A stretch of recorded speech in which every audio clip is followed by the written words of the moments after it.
Some invitations and requests, their summons. A costume designer thought she was being honored when Beyoncé personally invited her to an exclusive event. A private gathering, an intimate celebration. But when she arrived at the location, a hidden entrance beneath a Los Angeles theater, she realized this wasn't a party. It was a ceremony, and she was about to witness something that would change everything she thought she knew about power, fame, and the price of belonging. Her name was Nina Rodriguez, 34 years old, and she'd spent the last decade building a reputation as one of the best costume designers in the industry. Not the flashiest, not the most famous, but reliable, creative, and discreet. She'd worked with dozens of artists, music videos, award shows, world tours, and had learned early on that discretion was more valuable than talent in this business. Nina had worked with Beyoncé's team twice before. Small projects, nothing major, but her work had been noticed. Her attention to detail, her ability to understand not just what an artist wanted but what they needed to project. So when the personal invitation came, handwritten on cream-colored cardstock with gold embossing, Nina felt a surge of validation that nearly brought tears to her eyes. You are cordially invited to an exclusive gathering in honor of artistic achievement and creative excellence. Your presence is requested and your discretion is required. Saturday, November 12th, 10 p.m. Location details to follow. At the bottom, a signature she recognized immediately. Not printed, actually signed. Beyoncé's handwriting. Nina had received hundreds of invitations over the years. Industry parties, launch events, gallery openings. But this felt different. The weight of the paper, the formality of the language, the personal touch. This wasn't a mass mailing. This was specific, intentional. The location details arrived 2 days before the event via encrypted message to her phone. An address in downtown Los Angeles, near the old theater district. Nina recognized it. The Orpheum Theater, a historic venue that had been built in the 1920s and still hosted concerts and events. But the instructions were specific. Use the service entrance on the east side. Arrive alone. Bring no recording devices. Nina spent 2 days agonizing over what to wear. Too casual would be disrespectful.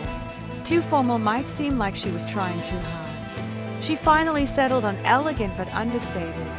A black silk dress, simple jewelry, professional but refined. She told herself she was being ridiculous, that it was probably just a small industry gathering, maybe 20 or 30 people celebrating some achievement she hadn't heard about yet. But deep down, she knew better. You didn't send encrypted messages for a simple party. You didn't require that level of discretion for a networking event. Saturday night arrived cold and clear. Nina drove herself to the location, parking 2 blocks away as instructed. As she walked toward the Orpheum, the streets were surprisingly empty for a Saturday night in LA. No homeless encampments, no late-night wanderers, no sounds from the bars that usually line these blocks. Just silence and the echo of her heels on the pavement. The service entrance was exactly where the message had indicated. A nondescript steel door set back from the street, barely visible in the shadows between streetlights. No sign, no marking. Just a door that looked like it hadn't been opened in decades. Nina approached, unsure if she should knock or wait. Before she could decide, the door opened from the inside. A man stood in the doorway. Tall, maybe 6'4", wearing an immaculate black suit with no tie. His face was unremarkable, handsome in a generic way that made him instantly forgettable. But his eyes were sharp, calculating, taking in every detail of Nina's appearance in a single sweep. Name, he said. Not a question, a demand. Nina Rodriguez. He consulted a tablet, scrolling through what appeared to be a list. Then he nodded once and stepped aside. Phone. Nina hesitated. I need my phone for no devices. They'll be returned when you leave. There was no room for negotiation in his tone. Nina handed over her phone, which he placed in a small lockbox, sealing it and handing her a numbered ticket. Follow me. Don't speak to anyone unless spoken to. Don't photograph anything. Don't leave the designated areas. He turned and walked into the darkness beyond the door. Nina followed, her heart pounding harder with each step. The corridor beyond was narrow, dimly lit by bay bulbs that cast more shadows than light. The walls were exposed brick, water-stained, and crumbling in places. They were clearly beneath the theater. Nina could hear the distant rumble of the city above, muffled by layers of concrete and earth. They walked for what felt like several minutes, taking turns through a maze of corridors that all looked identical. Nina tried to keep track of the route but quickly gave up. Left, right, straight, down a flight of stairs, through a door that required a keycard. She was completely disoriented. Finally, they reached a larger space, a sort of antechamber with higher ceilings and better lighting. Several other people were there, maybe 15 or 20, all dressed similarly in dark, elegant clothing. Nina recognized a few faces. A music producer who'd won multiple Grammys, an actress who'd just been nominated for an Oscar, a fashion designer whose work had been featured in every major magazine, a tech CEO who'd recently been profiled in Forbes. All of them looked as nervous as Nina felt. The man in the black suit gestured to a small table where glasses of wine were arranged on a silver tray. "Wait here. You'll be called when it's time." Then he left, disappearing through another door that locked behind him with an audible click. Nina took a glass of wine, even though she rarely drank, just to have something to do with her hands. The others stood in small clusters, speaking in hushed tones or not at all. No one seemed to know exactly what they were waiting for, but there was a shared understanding that asking questions would be inappropriate after maybe 20 minutes. Nina couldn't be sure without her phone. A woman entered. She was older, maybe 60, with silver hair pulled back in a severe bun, and wearing a black dress that looked like it cost more than Nina's car. Her presence commanded immediate silence. "Welcome," she said, her voice cultured and precise. "You have been invited here because you have demonstrated exceptional talent, dedication, and discretion in your respective fields. What you are about to witness is a tradition that extends back centuries, an acknowledgement of excellence, a recognition of those who have transcended the ordinary." She paused, letting her words sink in. "You are here as witnesses and, should you prove worthy, as potential initiates. What you see tonight must never be discussed with anyone outside this room. You will sign agreements to that effect before you leave. Violation of this confidence will result in consequences you cannot imagine." There was no threat in her voice, just absolute certainty. "If anyone wishes to leave now, they may do so. No judgment, no consequences. But once you pass through that door," she gestured to a large wooden door at the far end of the antechamber, "you will have committed yourself to this knowledge and all that comes with it." Silence. No one moved. Nina felt frozen, her mind racing. This was insane. She should leave. She should walk out right now and forget this ever happened, but she didn't move. None of them did.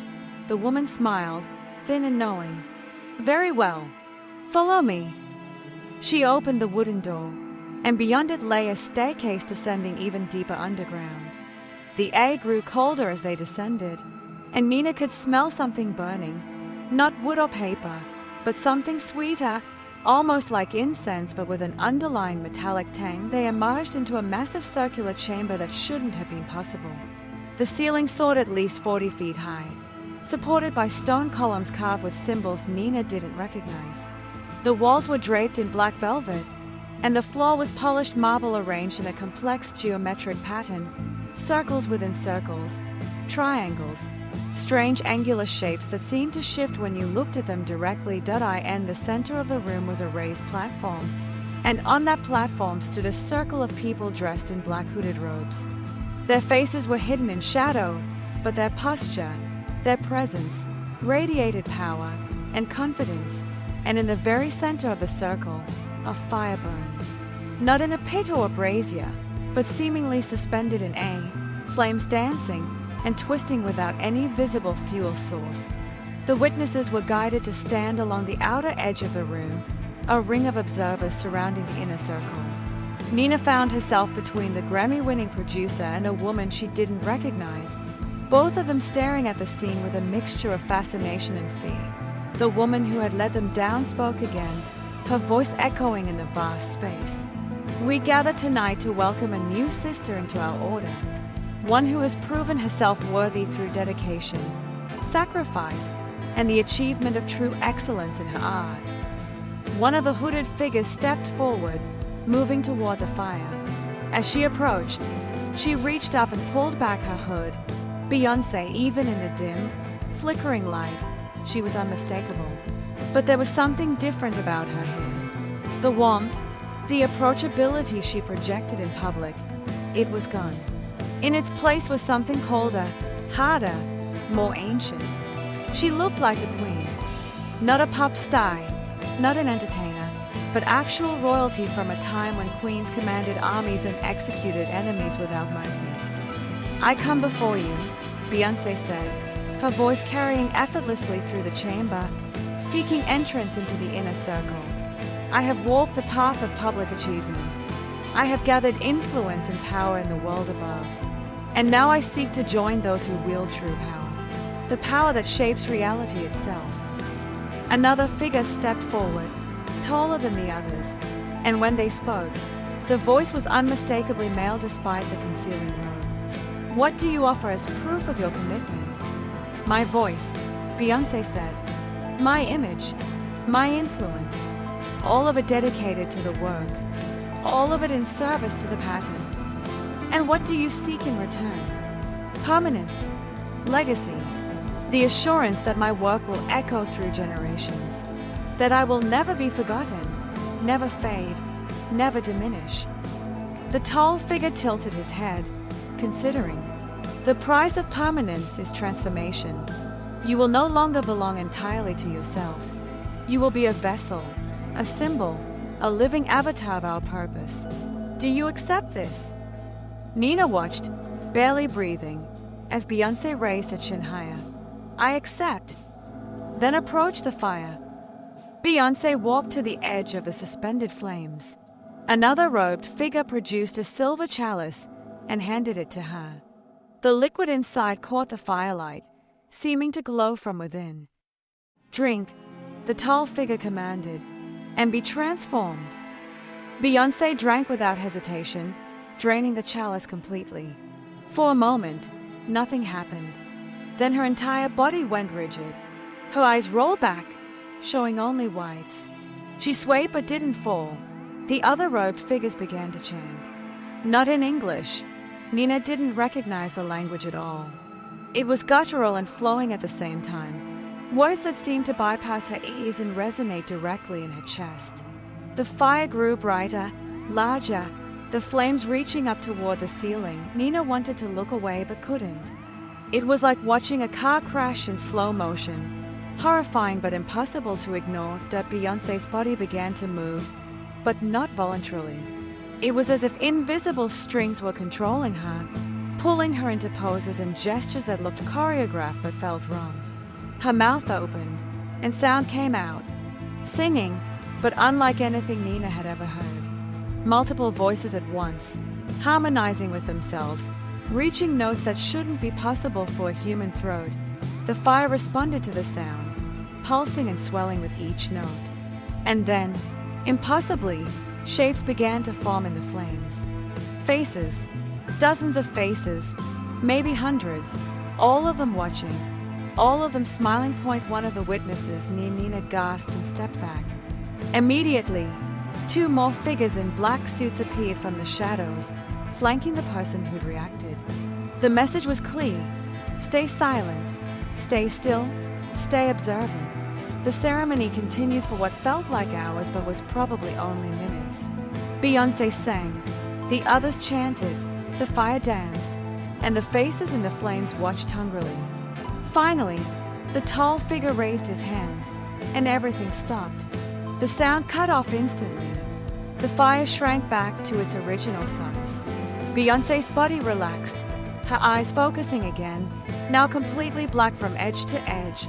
No whites, no iris, just solid darkness. Then she blinked, and they were normal again. Brown, warm, human. But Nina had seen. They'd all seen. "It is done," the tall figure proclaimed. "Sister Beyoncé, you are now bound to our order. Your success is our success. Your voice carries our message. Your image projects our symbols. And in return, you will never fade, never fail, never fall. You are eternal." Beyoncé bowed her head in acknowledgement, then stepped back into the circle of robed figures. Her hood was raised again, concealing her face. The woman who had led them down addressed the witnesses. "You have seen what few are permitted to see, an initiation into power that transcends the mundane world. Some of you may one day stand where she stood. Others will remain witnesses, keepers of the secret, trusted with knowledge that protects and empowers our entire structure." She gestured, and the figures in black suits reappeared, ready to escort them out. But before they could move, the tall figure spoke again. "One more thing," he said, pulling back his hood. Jay-Z. Of course it was. Nina felt stupid for not realizing sooner. Where Beyoncé was, he was never far behind. But seeing him in this context, made it real in a way it hadn't been before. This wasn't performance art. This wasn't some elaborate prank or publicity stunt. This was real. This was power. This was how the world actually worked. "You've been chosen to witness this," Jay-Z continued, "because you have something we value. Talent, yes. Connections, certainly. But more importantly, potential. The potential to join us. To become more than you are. To achieve things you've only dreamed of." He walked along the circle of witnesses, making eye contact with each one. When he reached Nina, his gaze pinned her in place. She felt like a butterfly on a specimen board, examined, evaluated, catalogued. "Think about what you saw tonight," he said, speaking to all of them but still looking at Nina. "Think about what you want. Real success isn't about talent or hard work. Those are table stakes.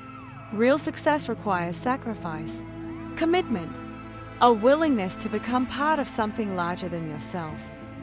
He stepped back. "You'll be contacted, some of you within days, others within months. A few of you may never hear from us again. But those who are worthy, those who are ready to transcend, you'll get another invitation. And that invitation will be your last chance to decide who you really want to be." The black-suited escorts gestured toward the exit. The witnesses filed out in silence, climbing the stairs, navigating the corridors, emerging finally into the antechamber where they'd begun. Their phones were returned. The woman in the severe bun presented each of them with documents to sign, non-disclosure agreements so dense with legal language that it would take a team of lawyers hours to parse them all. Nina signed without reading. What choice did she have? She'd seen what she'd seen. She knew what she knew. And the contract, whatever it said, was probably the least of her concerns now. Outside, the LA night felt surreal. Cars drove past. People walked dogs. Normal life continuing as if nothing had happened.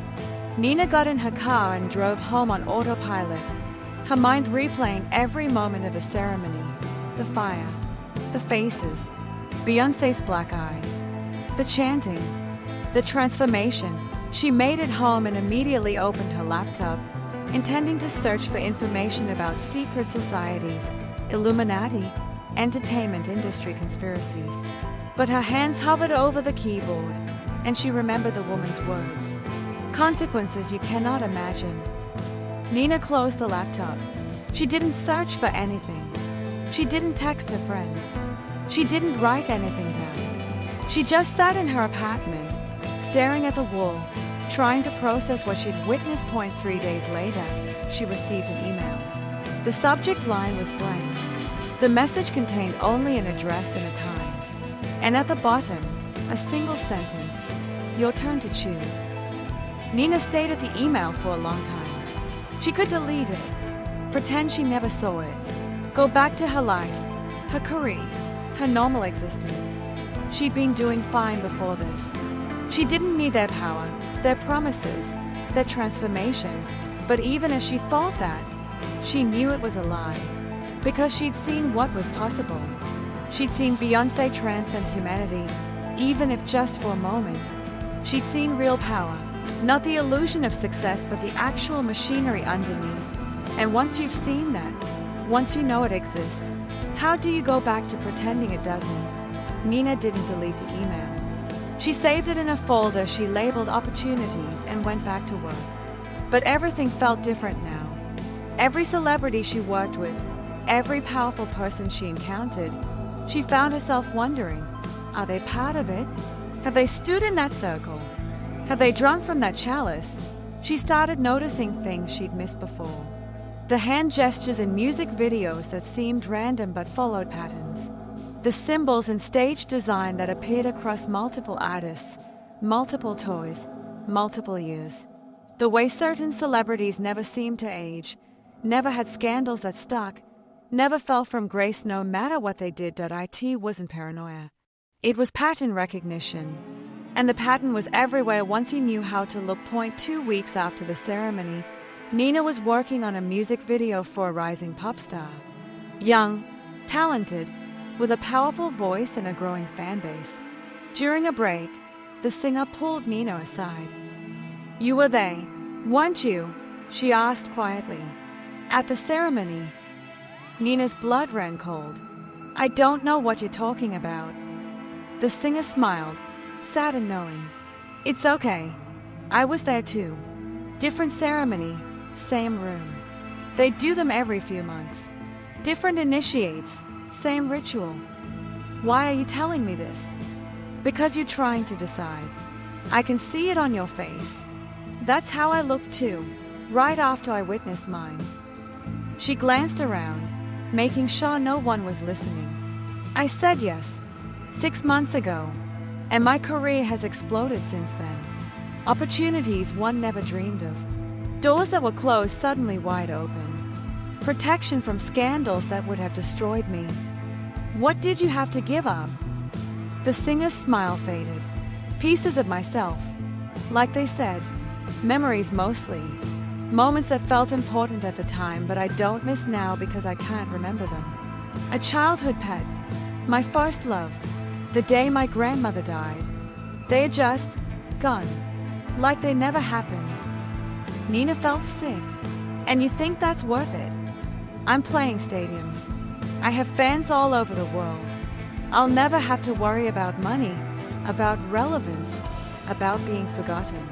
So yeah, I think it's worth it." She leaned closer. "But the real question is, do you?" Before Nina could answer, the director called them back to set. The singer walked away, leaving Nina standing alone with that question echoing in her mind. That night, Nina opened the email again, stayed at the address and time. Her finger hovered over the delete button, but she didn't press it. Instead, she closed her laptop, got in her car, and drove to the address. It was another building in downtown LA, this one an old warehouse that had been converted into luxury lofts. The door was unlocked. Inside, a single elevator with only one button. Nina pressed it. The elevator descended, and she knew, deep in her gut, that this was the point of no return. Whatever happened next would define the rest of her life. The elevator opened into a smaller version of the chamber she'd seen before. No rogue figures this time. Just the woman with the silver hair, sitting in a mutton chair, looking like she'd been expecting Nina all along. "I knew you'd come," she said. "The worthy ones always do. The others convince themselves they don't need it, that they are satisfied with ordinary success. But you understand that ordinary isn't enough. Not when you've seen what's possible. What happens now?" Nina asked. "Now, you choose.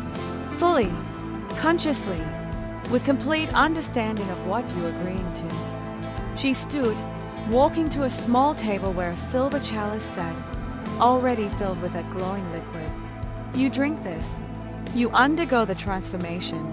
and you become part of something that has shaped human civilization for centuries. Your career will flourish in ways you cannot currently imagine. Your name will be remembered. Your work will influence millions. And what do I lose? Parts of yourself that no longer serve your higher purpose. The transformation isn't instantaneous. It happens gradually, over months or years. Memories fade. Old connections seem less important. The person you were becomes someone you barely remember. But the person you become, she smiled, is so much greater. Nina stayed at the chalice. And if I say no, then you leave. You go back to your life. You never speak of this again. And you spend the rest of your days wondering what might have been. The choice was impossible. Both options terrified her. Drinking meant losing herself. Leaving meant living with regret and the knowledge that she'd been too afraid to grab what was offered. Nina thought about every career setback she'd ever had. Every opportunity that had gone to someone else. Every moment she'd felt invisible, unimportant, ordinary. She thought about the singer and her stadium tours. About Beyoncé's transformation, how she'd emerged from the fire not diminished but elevated. And she thought about that email sitting in her folder, waiting. An opportunity. A choice. Nina reached for the chalice.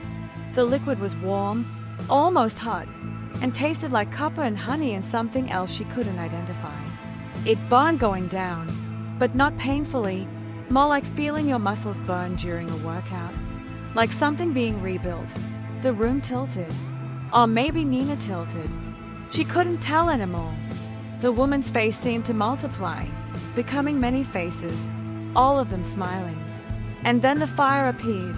Not real fire, but the same flame she'd seen during the ceremony, rising from nothing, surrounding her, and in the flames, she saw herself.